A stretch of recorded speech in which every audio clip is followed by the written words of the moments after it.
that we're here today is to learn about Jehovah's Witnesses. You are someone that I know, that I've gotten to know, that has some experience with this area of thought and of apologetics. And so we're going to learn about that today. But thank you for joining me today and having this talk. We all run into Jehovah's Witnesses. We have, if you're out on the streets, you see them. They're there with the cart and the magazine. They may have knocked on your door. I think that's going on again a lot after COVID. I think there was a little bit of turn there. But Jehovah's Witnesses, you know, this is something that I've studied and read about, and we all want to interact with. It's not been a main area of apologetics or study for me. I don't come out of that as a background in any way. I told you in my conversation this morning with the AC repairman that I had here that didn't claim to be Jehovah's Witness, but had a lot of arguments. So being able to go here in Scripture and answer some of his questions was really valuable. But it's not an area that I've had a lot of time and video to even discuss with people. So I'm bringing in the expert today, someone that can help us understand this so that we can work through some things. So we just want to have a conversation loose through it. And you and I met at our church. We're members of the same church. And so we want to get to know you a little bit, get to know, again, Jehovah's Witness theology. And we'll talk about why you're here to have that talk. But my first question for you is just, I want to learn a little bit about you. So why don't you just take some time, tell us a little bit about who you are, sir. Sure. So I was born into the Jehovah's Witness organization. I was raised by my maternal grandmother, who was already a Jehovah's Witness. She became a Jehovah's Witness in the 1950s along with her sister. And she raised myself and my two sisters, and she raised us all in the organization. I'm the only one that stayed in the organization. And during that time, I did all the things I was supposed to do. There are lots of high expectations when you're one of Jehovah's Witnesses from a young age. Especially if you're a male in the organization. You're groomed from childbirth pretty much to be taking on a leadership role in the congregation, and that's what everyone aspires for you to do. I actually learned to read very, very early. As a result of that, one of the good things that did come out of it, that I was ahead academically in some ways because of the Bible training, teaching training program that they had at the time. That program has since gone, but they had a program called the Theocratic Ministry School, which happened every Wednesday night, and you actually were given assignments. At a young age, you were given a Bible reading. So you had a passage of Bible scripture you had to read in front of a congregation. I gave my first Bible reading in front of the congregation at the age of 5.5. Oh, pretty young. Yeah, just a little. And went on from there. And as I got older, I did all the things that were expected. Jehovah's Witnesses, your very existence really revolved around the organization. And so you had a very, very strict regimen in terms that you had to follow.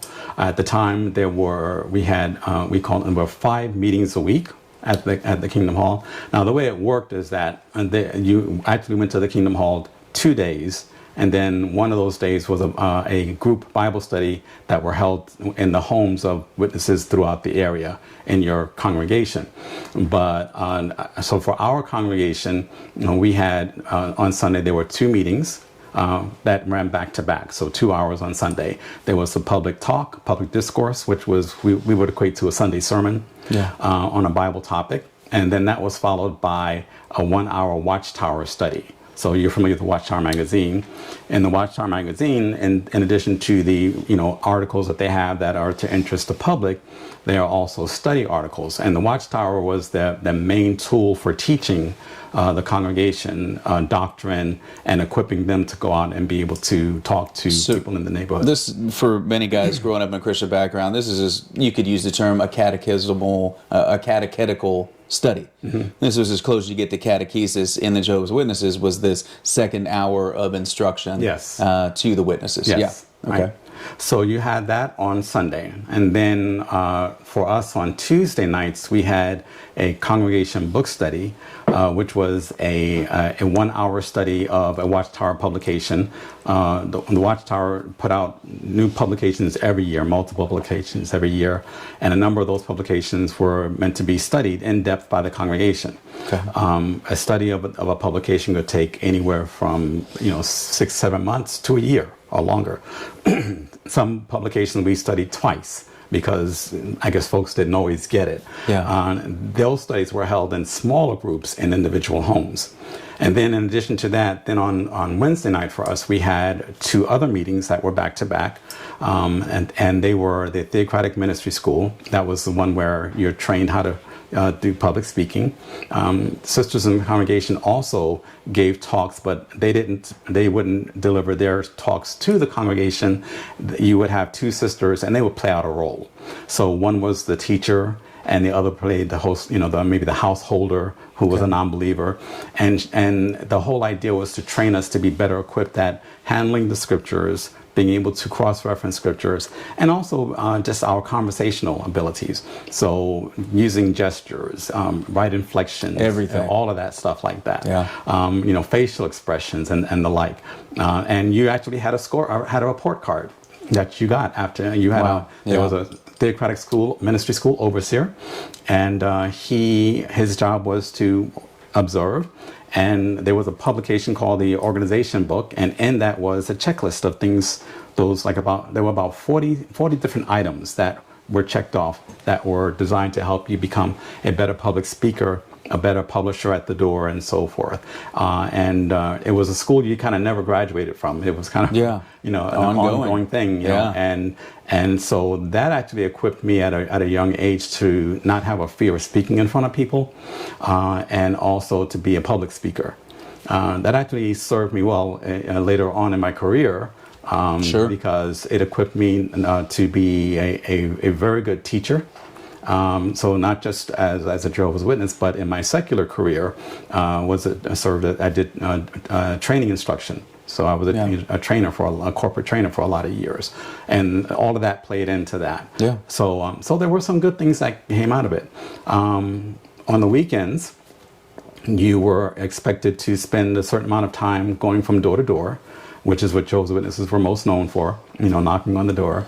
And there's the whole mechanism of the Theocratic Ministry School was to equip you for that. Yeah. So that when you would encounter a householder at the door, you would be able to handle the scriptures and be able to show them doctrine, show them things that perhaps they didn't know about the Bible themselves, and what have you, with the intent of introducing that person to the Watchtower.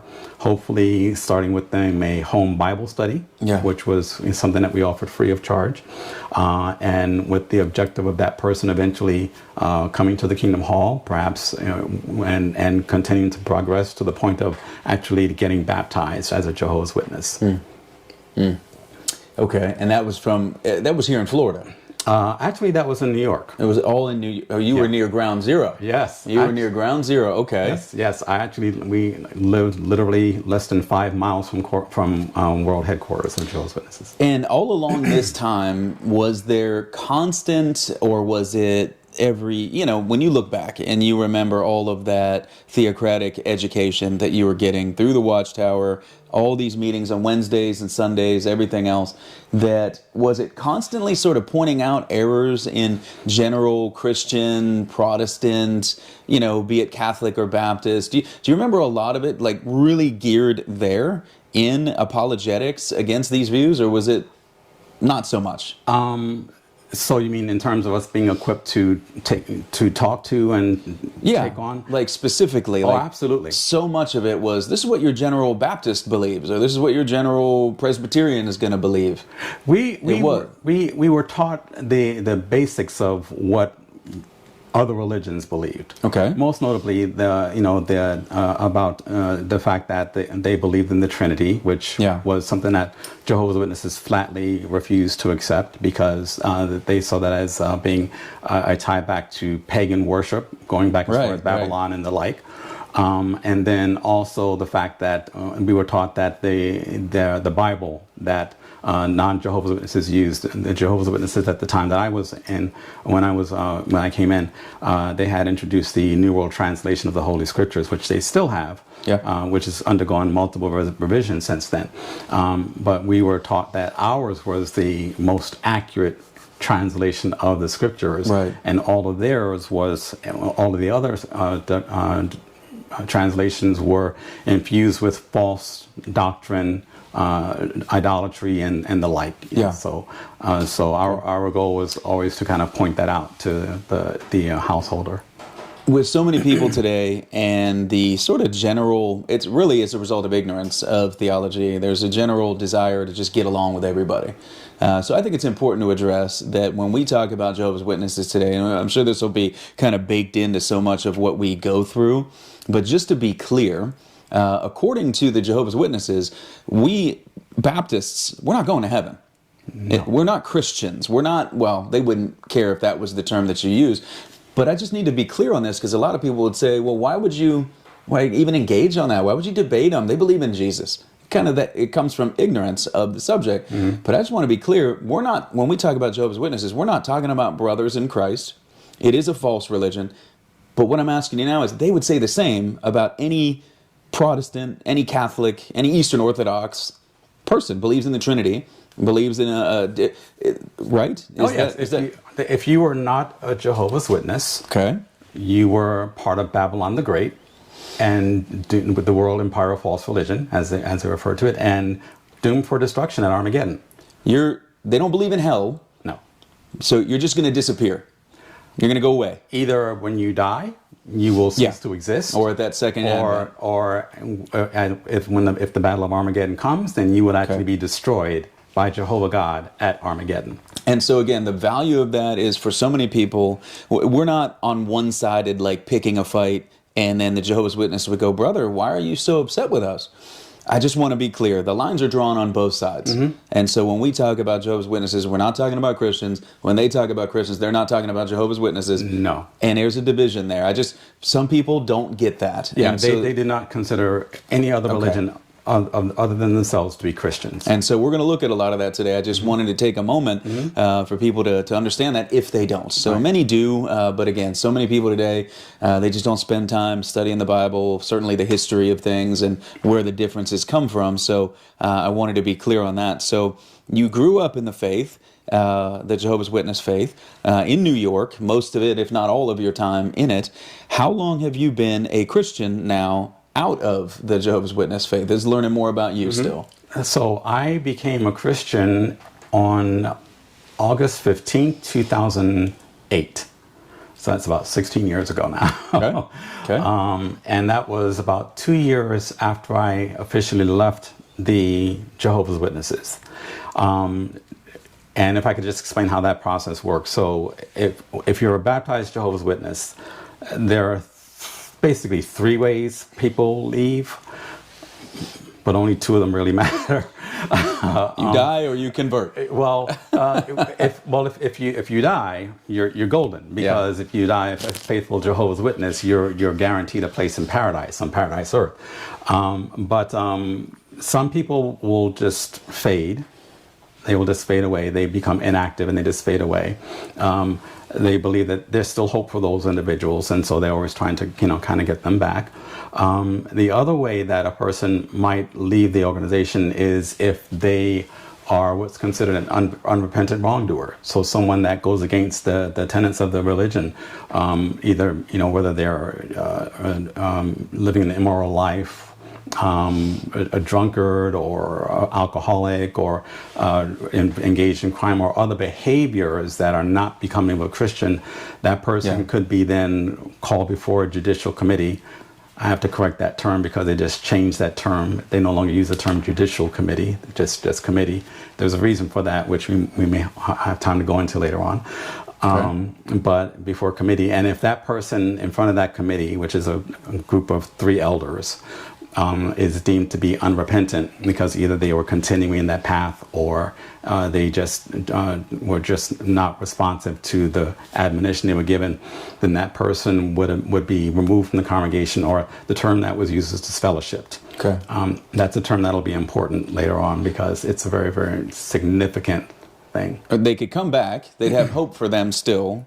They're not denying the Jehovah's Witness faith, repudiating it. You're right. They would Right. be. They would still have hope for that person, but they'd be disfellowshipped. They would be disfellowshipped, which has It's like an excommunication. Yes. Yeah. But worse. Okay. So, yeah, I hear you. Yeah, but worse. If I may, and not to take us too far off topic, I don't want to do that to you. But No, it's all good. If a person is disfellowshipped or was disfellowshipped, the admonition was that the Watchtower would tell you that if they're a family member, for example, that normal familial relationships continue, of course, but you have nothing spiritual in common with that person any longer. Okay. So there'll be no Bible discussions, no Bible talk, or things like that. And the hope is that that person will come back. But to everyone else, a person who is disfellowshipped basically becomes persona non grata, meaning that you really don't exist. Yeah. That if you see a Jehovah's Witness and that you knew who was a lifelong friend, but you're disfellowshipped, they will look the other way and walk by you and not have anything to do with you. They wouldn't speak to you, what have you. And although the Watchtower would say that didn't apply in the family setting, the reality is that it kind of did. Because there were young people that were forced to move out of their homes because they got disfellowshipped, and the parents felt it would be a bad reflection on them to let the child stay in the home. And the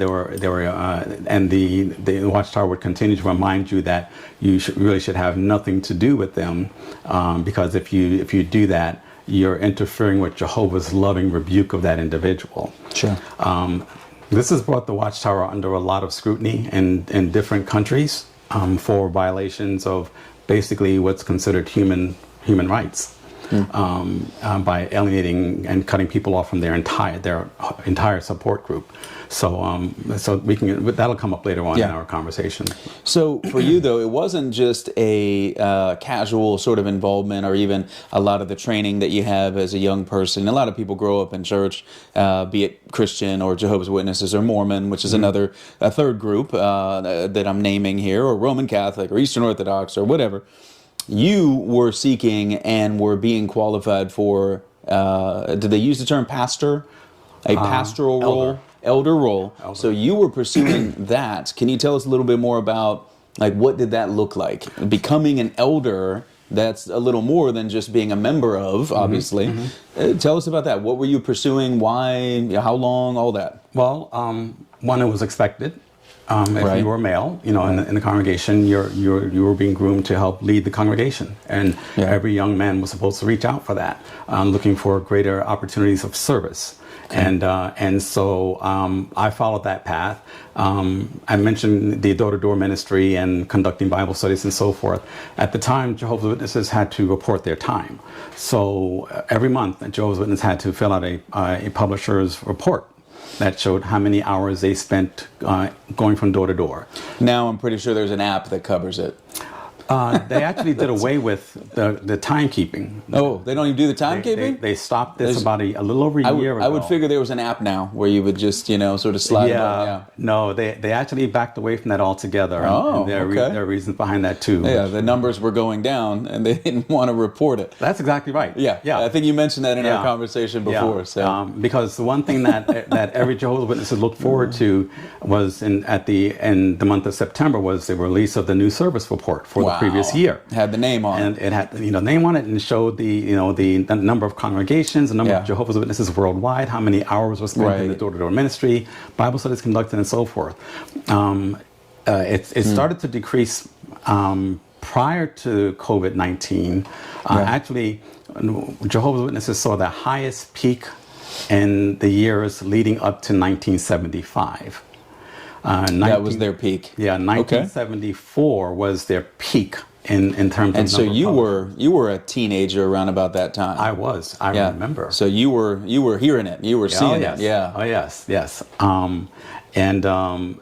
So as a young one in the congregation, Yeah. I worked to become what we called an auxiliary pioneer. And I mentioned the term publisher. Every Jehovah's Witness was a publisher.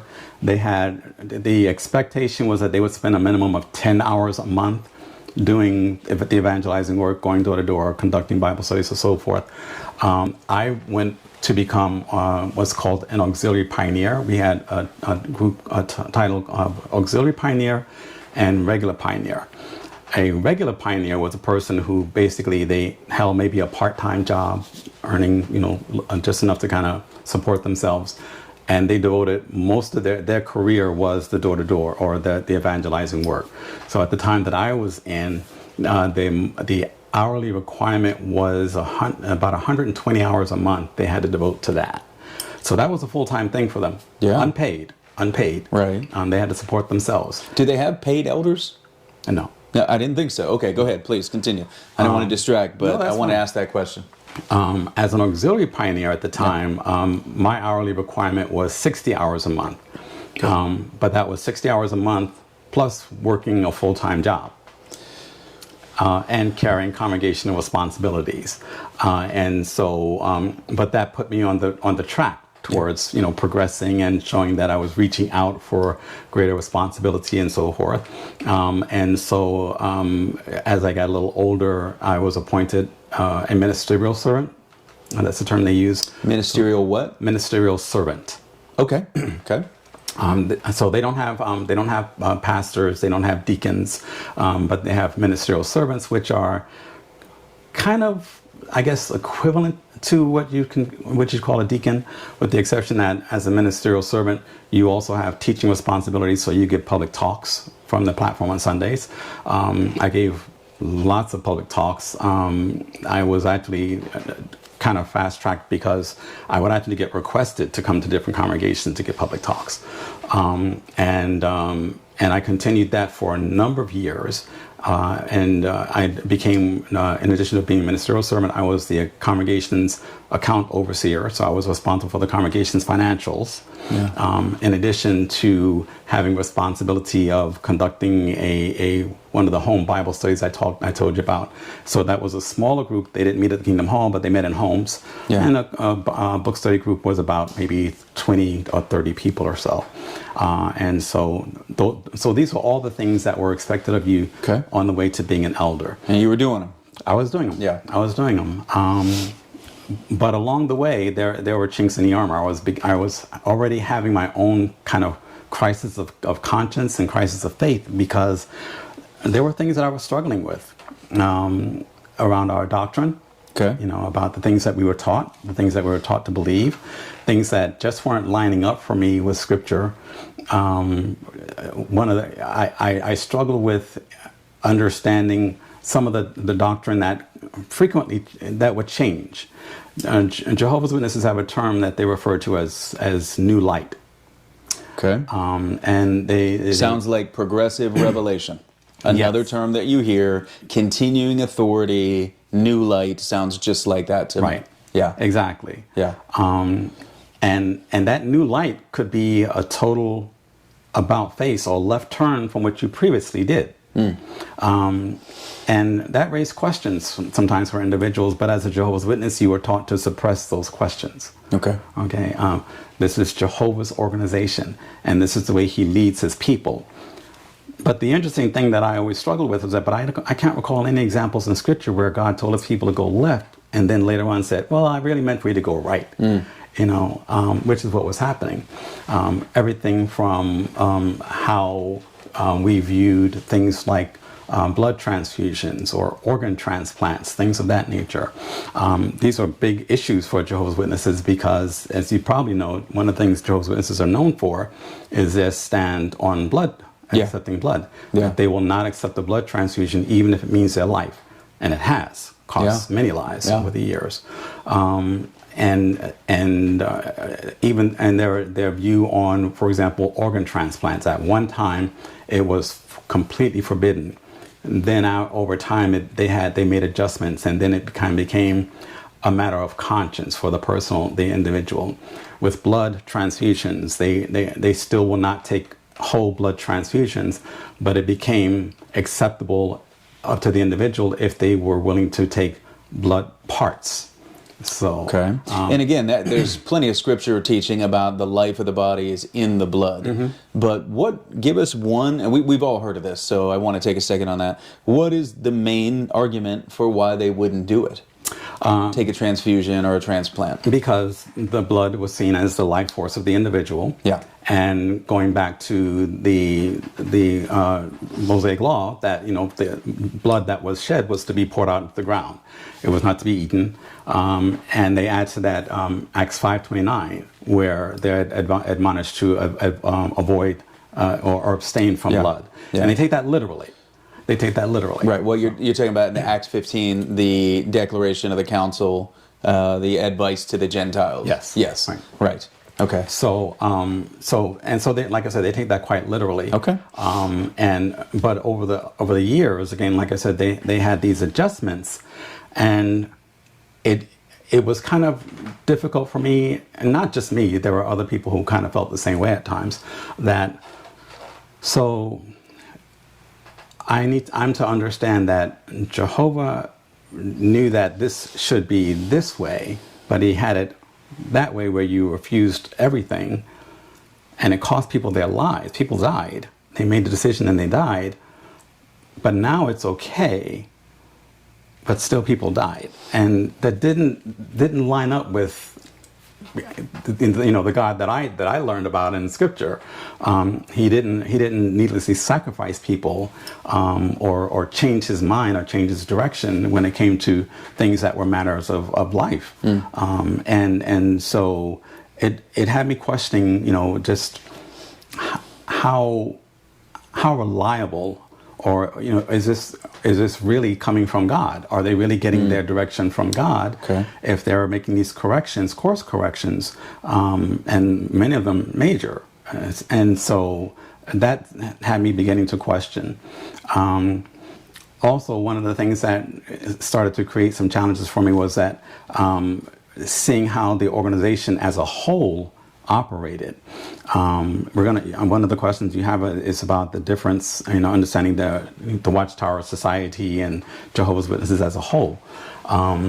And I began to see, especially being the accounts overseer or servant for the congregation, handling the congregation expenses and seeing how that worked and how we sent money to headquarters and how that was utilized and the like. It began to kind of raise questions for me about, is it really a religion, or is it more of a business that's in the guise of a religion? Yes, a lot of money. Interestingly enough, if you go back to in history, the Watchtower Bible and Tract Society started as a publishing company. Okay. It was a publishing company. Charles Taze Russell formed the organization, the Zion's Watchtower, to circulate the magazine, which is today known as the Watchtower. Okay. And initially was referred to as the Herald's Dawn, if I got it correctly. Later on, it became the Zion's Watchtower and Herald of Christ's Presence. And then later on, it was renamed the Watchtower, announcing Jehovah's Kingdom, which is the name it keeps today. Where does Awake come in? The Awake was formerly called the Consolation magazine, and it was a secondary kind of an adjunct magazine that focused more upon current events and trying to show the correlation between current events and where we are in the stream of time. As far as being in the end of the last days. So when I see the Jehovah's Witness on the street and they've got the cart, I see a lot of Awake. You're saying there's probably going to be Awake, Watchtower, a medley of different publications. Yeah, you'll have the Awake magazine. Those are the two primary magazines, ones that they're known for. Yeah. The Watchtower magazine actually, at its peak publishing in between 2010 2011, was actually the most widely circulated magazine periodical on the planet. There's a lot of money in these groups, LDS group. I think LDS probably a lot less funded than the Jehovah's Witnesses, a lot less funded than the LDS. But both of these non-Christian groups have quite a bit of money coming in. So you're kind of answering one of the other questions here with the changes to what Jehovah had decreed, going left, then going right, the vacillation. But this really was one of the main ideas that took root in you, that even though when you're studying the Bible, you're talking New World Translation, you still were having trouble squaring it with the theology, is this of the Lord? That was really the thing that, if you look back, one of the major ideas that started to pull you away. It was one of the main ones. I also always struggled with the 1914 doctrine. Okay. That for years, well, actually, they still haven't completely backed away from it. The teaching was that that Jesus Christ returned invisibly in 1914. So can I just stop you real quick as you continue on that? He returns invisibly. He is omnipresent, even in Jehovah's Witnesses' view. So how can something return that is omnipresent and not be visible? Well, as they explain it, it didn't start out that way. In actuality, Charles Russell and later on J.F. Rutherford, who became the next president of the Watchtower Society, initially had taught that Jesus Christ was going to return visibly. He was expected in 1879. Okay. He was also expected, and then when that didn't materialize, and also in 1914, and then later on 1929. 1941, 42 was thrown in there at one point. And then... This is what we refer to as the second coming. Yes. It's supposed to be. Okay. Yes, but okay. There had been so much buildup to the 1914 date. Yes. That, people left careers. They left careers, yeah. businesses, everything. Right. Gave up everything because they were going to be in the new system. And when that didn't happen, well, then Watchtower Russell changed the doctrine to that, well, Jesus did return, but it was invisibly. But that's despite what's said in the book of Acts, chapter 1, verse 11, that you'd see him again. That everybody gonna see him. And they've tweaked that over the years to that those who were alive at the time would see him with the eyes of discernment. So they would witness the things happening in the world. Yeah. The world wars and so forth. This is one of the things that we do. Yeah, I got you. Against the LDS cult as well, is with their belief that Jesus appeared in the Americas and did a tour. We say no. The next time we're supposed to see him after the ascension in Acts chapter 1 is in the second advent, and the whole world will see him. It'll be a second advent. He's coming like a lion, not doing another preaching tour on another continent. Right. And so they're lies to say he ever appeared again. Exactly. But back to Jehovah's Witnesses, their view is that he returned invisibly. The term I've heard, and I threw this out before with you in conversation, I think you, I don't think you corrected me on it, but is the term that is often used investigative judgment? Is that the term in 1914? That's what he started doing? I got that wrong? They don't say investigative judgment. They do say that he came back and he inspected his people. Okay, I've heard that term, but yes. It's not a prominent term. Yeah. Okay. And he found Charles Russell and the Russellites, who later became Jehovah's Witnesses, and identified them as the faithful slave. Gotcha. That would be the ones that would lead his organization up until the end. So that started in 1914, and it turned into everything we see now in the Watchtower. All the publications, the work. It evolved into that. Yes, it evolved into that. Okay. Were they called Jehovah's Witnesses from the beginning? Now we're talking a little bit about origins, history of Jehovah's Witnesses. Initially, they were the International Bible Students Association. Okay. And what happened with them was that after Russell died in 1916, J.F. Rutherford took over as the president of the Watchtower Society. The Watchtower Society, because that was the corporation that they formed for the publishing arm. But he also changed the organization radically. So he grew it into a powerhouse publishing company that it was. He also spearheaded the door-to-door evangelizing work through use of things like phonographs, audio cars that had the big horns on top where they would broadcast, going through the neighborhoods. Yeah, that wouldn't go well in the HOAs today. Yeah. And their magazines. And he made dramatic changes to the organization. Some people would say at the time that he actually took over the organization kind of illegally through Rutherford. Rutherford. And so what you had happen there was he also, to make a distinction between what the organization was and what it was now, in 1931, that's when they took the name Jehovah's Witnesses. Okay. To separate and to make a distinction between the International Bible Students Association, which had spun off because they still followed the teachings of Russell. So Russell is the founder of the Jehovah's Witnesses. Yes. Charles Taze Russell. Yeah, right. Okay. Just want to make sure to throw that name out fully for people. And so the year of the founding-ish? 1870, between 1874 and 1879, but officially 1879. 1879, and so that's the official, and there's no one else that's really pegged as the founder, no co-founders kind of thing. No. It is Charles Taze Russell. Okay. Yeah, he was the primary teacher. Can I, before you go, Sure. When did the New World Translation, however, gets published in 1950-ish, right? Yeah, 1950. So much later. Much So later. until then, they're using the Bible. Yes. It's the International Society you talked about. They're using a good English translation. So that was not pivotal to... They were using the King James. Yeah, okay. So having a New World Translation in the initial days was not pivotal to the Jehovah's Witnesses or whatever they were calling themselves back then. I think that's an important point too. And then this Bible comes out much later. It's not a Bible. It's a corruption of the Bible. But I wanted to throw that out too. So at the origin was not the New World Translation. At the origin, they're using a King James Bible, right. and getting their doctrines from there. Exactly. Okay. Exactly. Okay. So continue on the origin. So 1879, it officially begins. And Rutherford takes over after the death of Russell.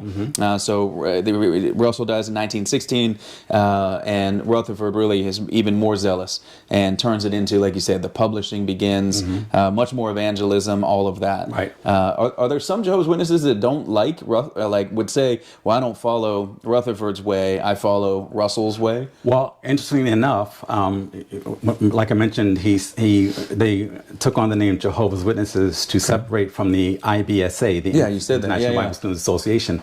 The International Bible Students Association still exists today. Okay. However, they still adhere to the teachings of Russell. Okay. So they do.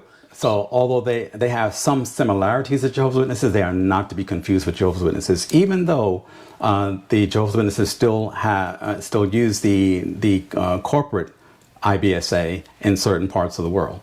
So, but really they are both groups would say of the other, like heretical, like false, or are we just sort of brethren going about some things differently? Heretical. They're really? So I'd never heard that before. So I'm sorry, the name again, International Bible Society.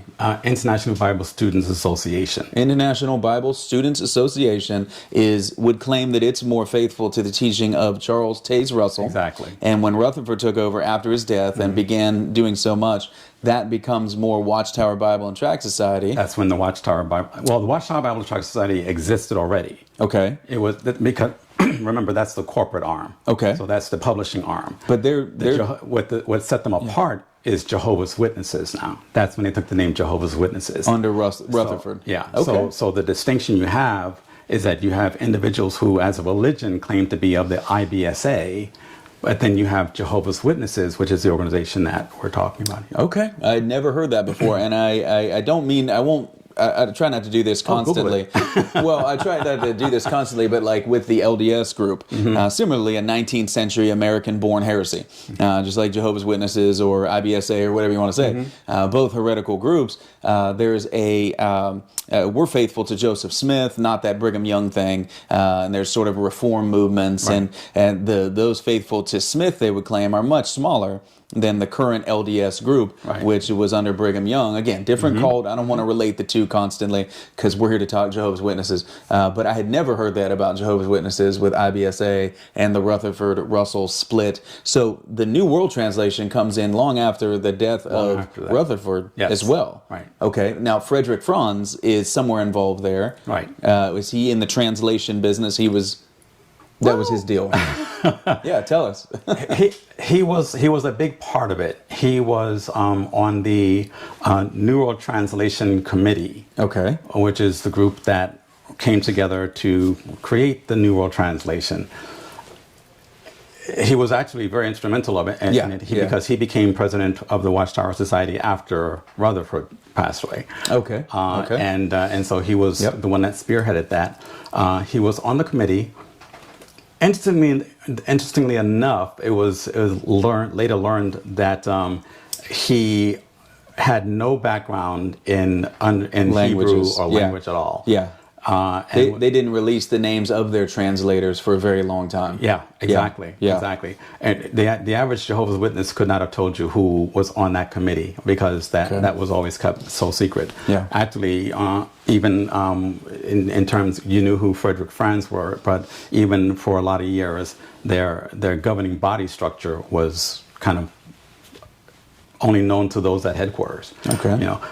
But yeah, so he was very instrumental in that, in formulating the New World Translation, which is now the translation that they use. And he brought the organization kind of forward to where it is today. He also was very, very instrumental in the whole ramp up to, and I hope I'm not getting too far ahead, into the 1975 thing, because like I mentioned, the Jehovah's Witnesses had a number of years that they predicted to be that Rutherford and Russell had thought that the end would come, that Armageddon would return, Jesus would return, and put an end to the working system of things. And the most notable failure on that front was 1975. Okay. Now you're getting close to my lifetime. I mean, this is not very long ago. Right. And so I think it's just really important to take a moment to highlight that whether you're talking Jehovah's Witness, let's just compare like Jehovah's Witnesses to Christianity. The organization can't be argued. Of course, they would argue they're faithful to the Bible back to the beginning and would hold to that. But Christianity, denominations fights between Rome, Constantinople, Wittenberg, whatever, we're talking 500 years. We're talking 2,000 years. We're talking 1,000 years. Mm-hmm. And we're talking Jehovah's Witnesses. We're going back IBSA maybe to the 1849. Right. Excuse me, they get 1879. Right. That's it. And now you're talking about major changes after Frederick Franz, 1975. I was born in 78. Mm-hmm. So this is almost my lifetime, It's just not, when we talk like Reformation, go back 500 years. And you're talking Jehovah's Witnesses, major movements, reforms, second comings and judgments, investigations. 40, 50 years? It's a new religion. It's a new religion by many standards. I just wanted to point that out. Okay. So, and to kind of set the tone for that, I kind of have to go back a little bit because we talked about 1914, where Jesus Christ had returned invisibly, and what the Jehovah's Witnesses pointed to was when Jesus Christ was talking to the disciple and talking about the destruction of Jerusalem and what was to come, and the disciples asked him, well, Lord, when will these things be? And will be the sign, of your coming? And he pointed out to them that this generation will by no means pass away until these things have occurred. Well, that's where this generation comes in, which is a very, very big thing for Jehovah's Witnesses that is really dictating where the organization stands today. So the teaching was that, and kind of remains, because they haven't walked it back, but it's been played down dramatically, but that those individuals who were alive when Christ returned invisibly in 1914, that generation would not pass away, would not pass off the scene completely before Jesus Christ came and brought Armageddon to bring us into the new system. Into the new paradise earth. So, And prior to that, the witnesses had pointed to a number of different years as when the end would possibly come. 1879 was one of them, and then another was then it became 1914. 1922 was in there. The 1940s was another date that they were kind of fixated on. But then it all began to revolve around the 1914 generation, and that generation would still be here at the time Jesus Christ brought the new world. Okay. So leading up to 1975, and this was pivotal for me somewhat, because even though I was still kind of just a preteen pretty much, I was old enough to understand what was going on. Yeah. And I remember all of the run up to 1975, and they never said that Armageddon would come in 1975. They never said those words, but it was strongly implied in all the literature. Why are you looking forward to 1975 was a banner on one watchtower, reminding us that this generation that was in 1914, they're old now. It has to happen before they're gone. Exactly. Yeah.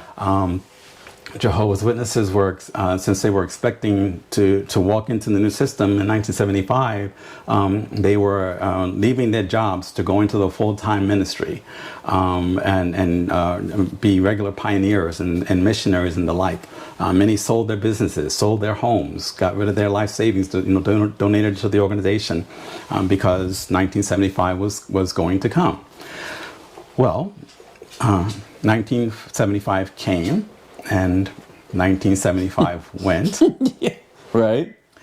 It was of such note. I distinctly remember this, that, and I digress a bit, but every year, one of the things Jehovah's Witnesses are known for are their large assemblies, conventions and assemblies that happen twice a year, and the large conventions that happen once a year. And the highlight of every convention, and when I was a child, those conventions ran 8 days. And then they got shortened down to 4. Now they're down to 2.5. But the highlight of every convention was the final closing talk. Okay.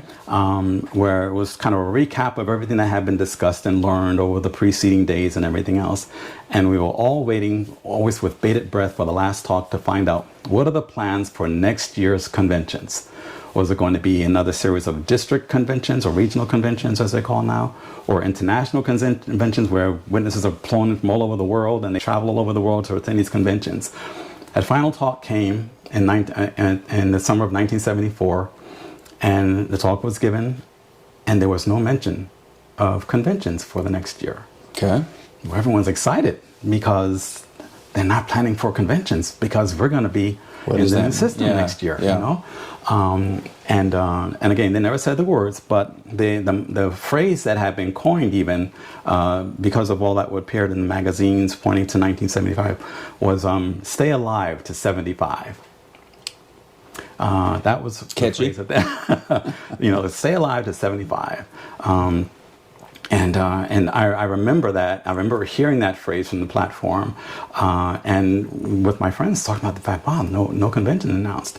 And towards the end of the year, a Watchtower magazine would come out that would have the conventions planned for next year, showing what cities are going to be and what dates and everything else. Didn't happen. Now we're in 1975. We're in this winter of late winter of 75. Entering the spring of 1975. By this date, we should know about conventions and the like, but no word. Then all of a sudden, they came out with new convention dates that had to be planned kind of hastily, because we're halfway through the year and we're still here. So we did have conventions that year. And then, as we all know, 1975 came and 1975 went. Yeah. Well, people started asking, what happened? Yeah. What happened? And this was when I really started to, I wouldn't say get angry, but I kind of did get angry because Watchtower magazine came out, and it basically asked the question, are you dealing with unrealized expectations?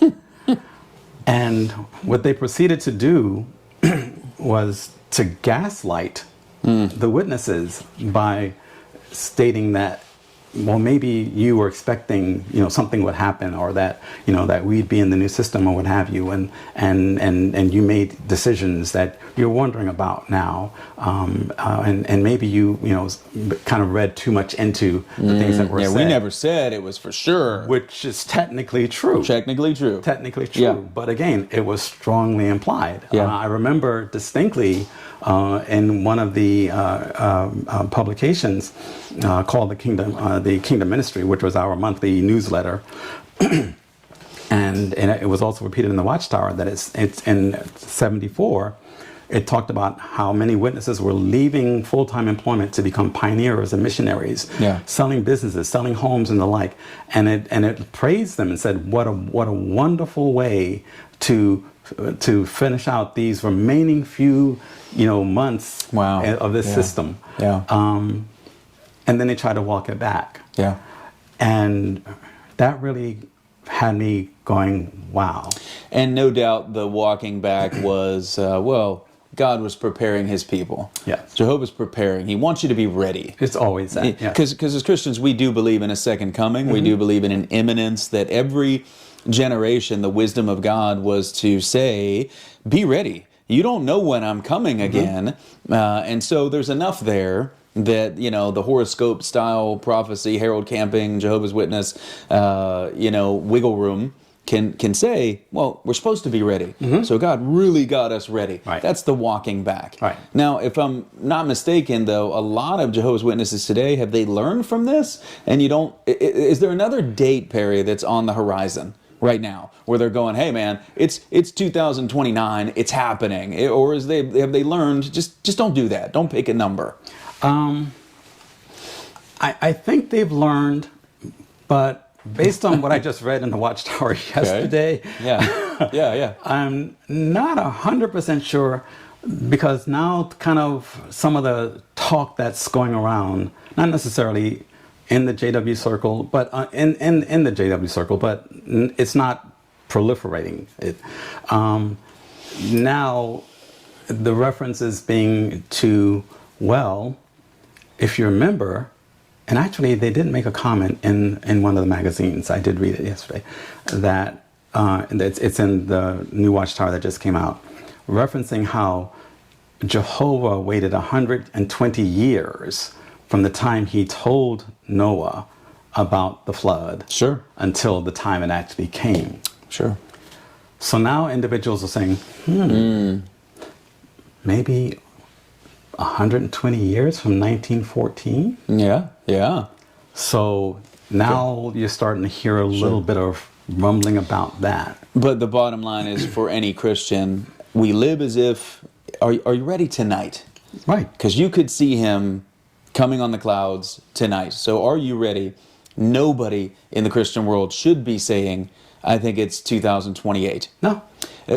You simply have no speculative reason to ever put your money on a date or your faith on a date. No. And so that's just sort of the principle we need to, as believers, relate to, but not with these groups. You remain faithful, you remain obedient, you remain loyal until he comes or we go. Yeah, that's and furthermore, plan for the next generation. Right. Don't just think about yourself. Think about, your children, your grandchildren. Yeah. That's also very biblical. That's going to come up in our Live as if you're ready, because it could be tonight, but plan for your grandchildren. Right. And if somebody blessed me with this idea, not too long ago, where he said, Joe, you could be a part of the early church. And I went, how often you think about, Tertullian or Polycarp or some Irenaeus guy back in the 2nd, 3rd, 4th century, whatever. You don't know when Jesus is coming again. It could be the year 2000 or 20,000 AD.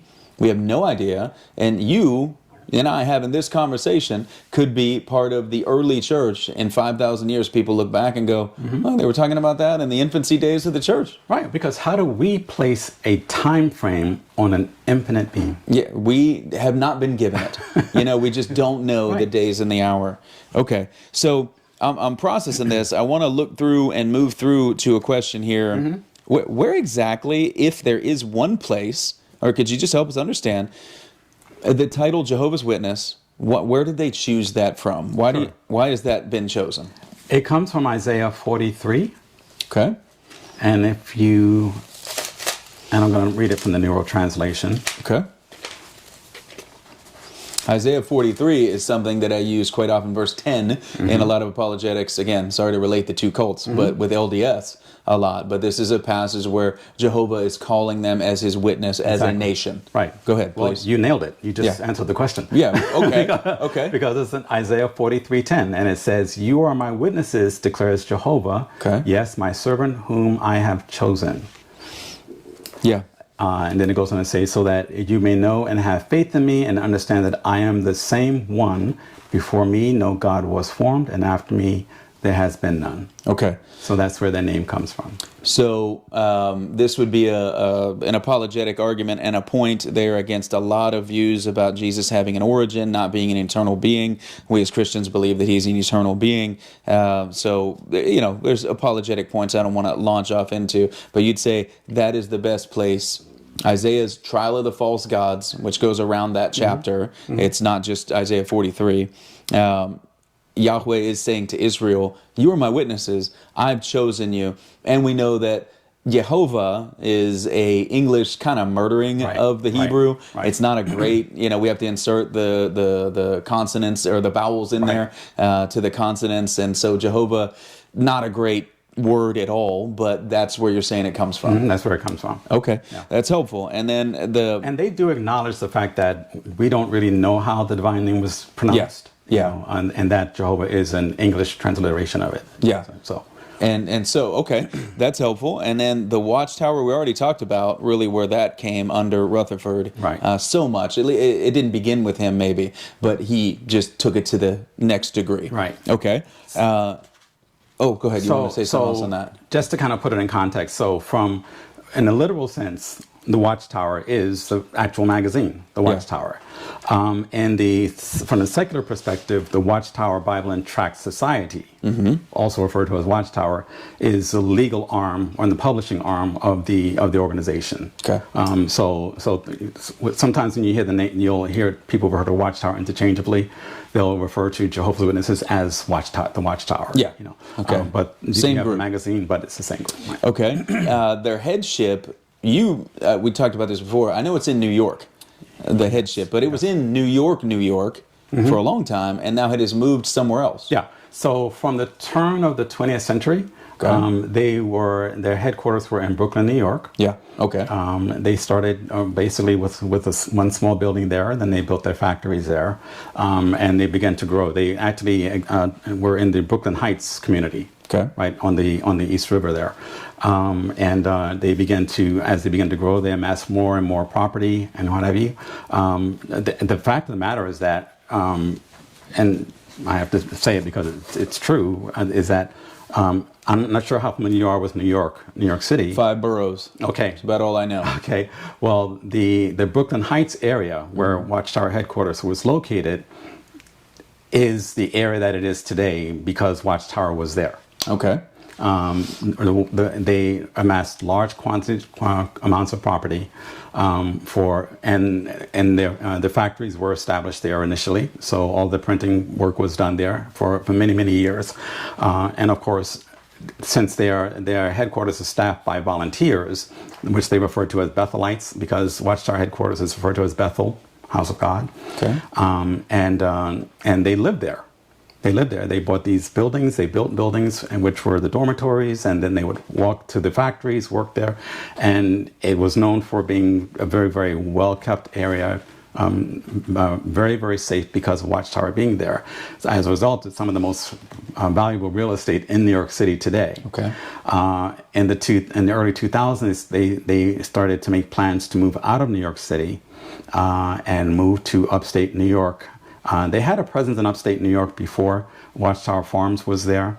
It was an actual farm. Watchtower Farms. Mm-hmm. Did they put out jams or jellies or? They did all of that. Really? So you can go to the store and buy Watchtower Farms. Well, it wasn't open to the public. They supplied the food to feed the Bethelites who worked at headquarters. Okay, so not a huge farm, So, maybe not a compared to like a industrial, like Welch's. Yeah, you know, or yeah, something. it wasn't that big. Okay, okay. I just you know. never heard of. So you'd buy like something on the shelf. It had the little Watchtower logo, like chips from. Yeah, it was this label, but you bought it dirt cheap. Wow. Okay. Never heard that. Because Yeah. everyone that worked at Bethel, they're volunteers. They got a small stipend of $15-20 a month. Yeah. And their living expenses were covered and so forth, and all their meals were provided there and the like. So Okay. so that's right. So where did it move to? Left Brooklyn, moved upstate, had a presence, but moved up. Where's it at now? The actual headquarters facility is in Warwick, New York. Warwick. Okay. Okay. Which is just a little bit above Patterson. Patterson is in between Watchtower Farms and Warwick, and the Patterson complex is the Watchtower Educational Center. Okay. So that's where missionaries are brought to be trained and sent out to around the world. A lot of the writing work goes on there and the like. And then Warwick is where the governing body basically sits when they're there. And the last question I want to ask you before we take a break here is on the structure of that governing body. So can you give us like a brief overview, if you're in the headship of the Jehovah's Witnesses today, what in Warwick it's based, what does that look like? What does the governing body It's look governing like body, yeah. Like what's the general polity of this group? So first of all, who are the governing body? The governing body today consists of 11 men who are all of the anointed class. So they are of that 144,000 number that go to heaven. And they also identify as the faithful and discreet slave that Jesus Christ spoke of in the book of Matthew.